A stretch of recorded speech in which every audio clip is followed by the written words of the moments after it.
Proverbs 11. A false balance is abomination to the Lord, but a just weight is his delight.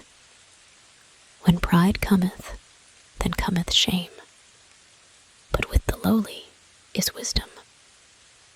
The integrity of the upright shall guide them, but the perverseness of transgressors shall destroy them. Riches profit not in the day of wrath, but righteousness delivereth from death.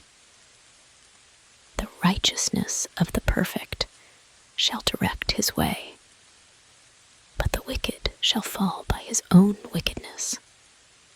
The righteousness of the upright shall deliver them, but transgressors shall be taken in their own naughtiness.